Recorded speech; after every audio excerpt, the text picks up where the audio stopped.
Life on the Mississippi by Mark Twain, Chapter 10. Completing My Education. Whosoever has done me the courtesy to read my chapters which have preceded this may possibly wonder that I deal so minutely with piloting as a science. It was the prime purpose of those chapters, and I am not quite done yet.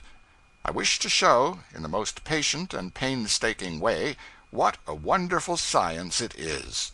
Ship channels are buoyed and lighted, and therefore it is a comparatively easy undertaking to learn to run them.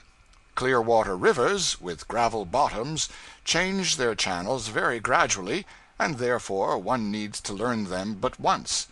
But piloting becomes another matter when you apply it to vast streams like the Mississippi and the Missouri, whose alluvial banks cave and change constantly, whose snags are always hunting up new quarters, whose sandbars are never at rest, whose channels are forever dodging and shirking, and whose obstructions must be confronted in all nights and all weathers without the aid of a single lighthouse or a single buoy.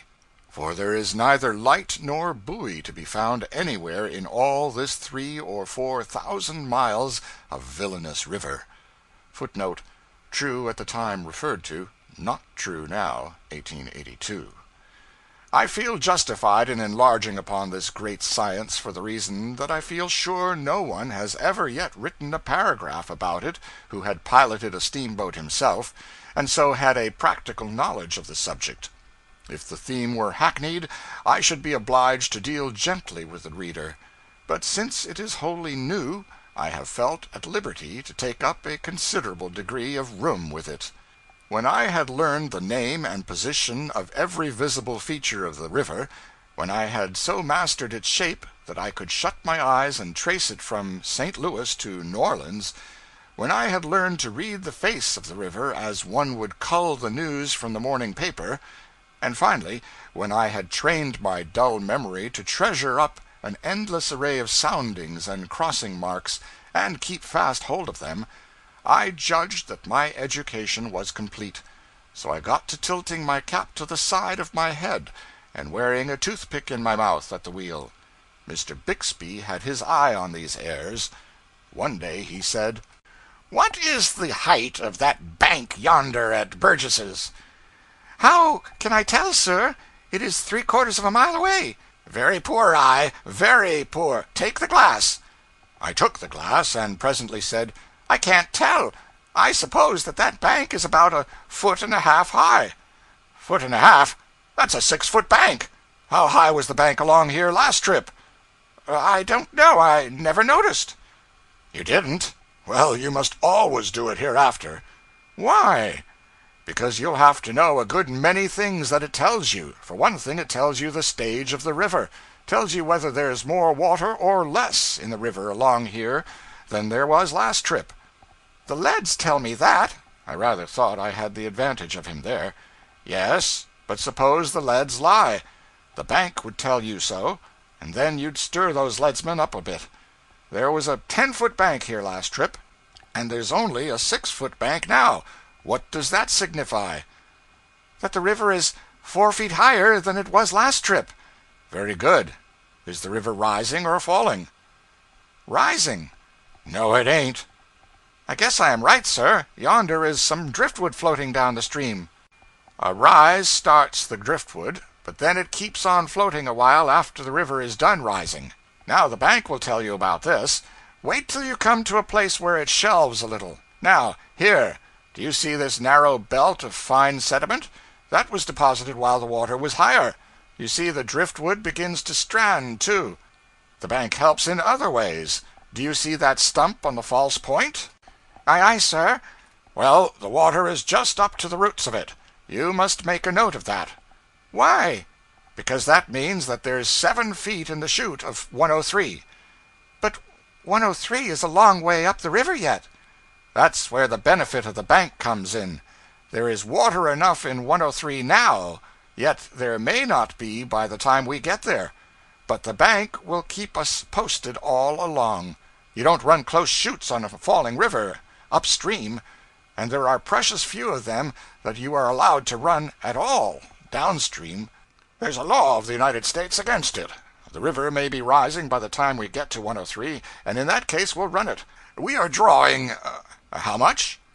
6 feet aft, 6.5 forward. Well, you do seem to know something.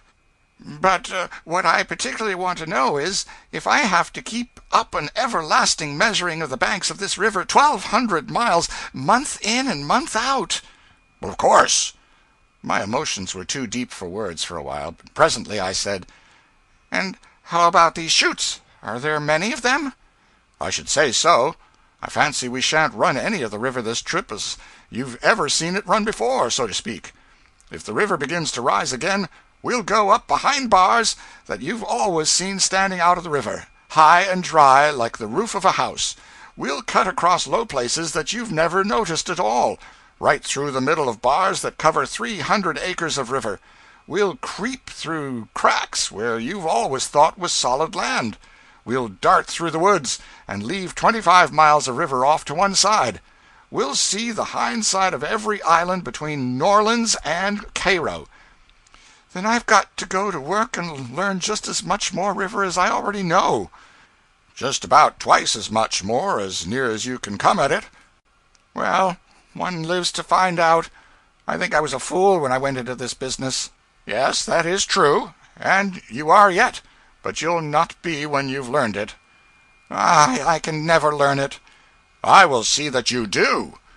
By and by I ventured again. "Have I got to learn all this thing just as I know the rest of the river, shapes and all, and so I can run it at night?" "Yes, and you've got to have good fair marks from one end of the river to the other that will help the bank tell you when there is water enough in each of these countless places, like that stump, you know. When the river first begins to rise, you can run half a dozen of the deepest of them. When it rises a foot more, you can run another dozen. The next foot will add a couple of dozens, and so on. So you see you have to know your banks and marks to a dead moral certainty, and never get them mixed. For when you start through one of those cracks, there's no backing out again, as there is in the big river. You've got to go through, or stay there 6 months if you get caught on a falling river. There are about 50 of these cracks which you can't run at all except when the river is brimful and over the banks." "This new lesson is a cheerful prospect." "Cheerful enough. And mind what I've just told you. When you start into one of those places, you've got to go through. They are too narrow to turn around in, too crooked to back out of, and the shoal water is always up at the head, never elsewhere. And the head of them is always likely to be filling up, little by little, so that the marks you reckon their depth by, this season, may not answer for next." "Learn a new set, then, every year?" "Exactly. Cramp her up to the bar. What are you standing up through the middle of the river for?" The next few months showed me strange things. On the same day that we held the conversation above narrated, we met a great rise coming down the river. The whole vast face of the stream was black with drifting dead logs, broken boughs, and great trees that had caved in and been washed away. It required the nicest steering to pick one's way through this rushing raft, even in the daytime, when crossing from point to point. And at night the difficulty was mightily increased. Every now and then a huge log, lying deep in the water, would suddenly appear right under our bows, coming head on. No use to try to avoid it then. We could only stop the engines, and one wheel would walk over that log from one end to the other, keeping up a thundering racket and careening the boat in a way that was very uncomfortable to passengers.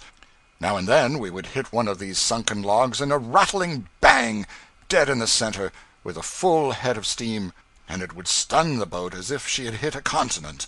Sometimes this log would lodge and stay right across our nose, and back the Mississippi up before it. We would have to do a little craw fishing then, to get away from the obstruction. We often hit white logs in the dark, for we could not see them till we were right on them. But a black log is a pretty distinct object at night. A white snag is an ugly customer when the daylight is gone. Of course, on the great rise, down came a swarm of prodigious timber rafts from the headwaters of the Mississippi, coal barges from Pittsburgh, little trading scows from everywhere, and broad horns from Posey County, Indiana, freighted with fruit and furniture, the usual term for describing it, though in plain English the freight thus aggrandized was hoop poles and pumpkins. Pilots bore a mortal hatred to these craft, and it was returned with usury. The law required all such helpless traders to keep a light burning, but it was a law that was often broken. All of a sudden, on a murky night, a light would hop up right under our bows, almost, and an agonized voice, with a backwoods wang to it, would wail out, "Where in the you going to? Can't you see nothing? You dash egg-sucking, sheep-stealing, one-eyed son of a stuffed monkey!"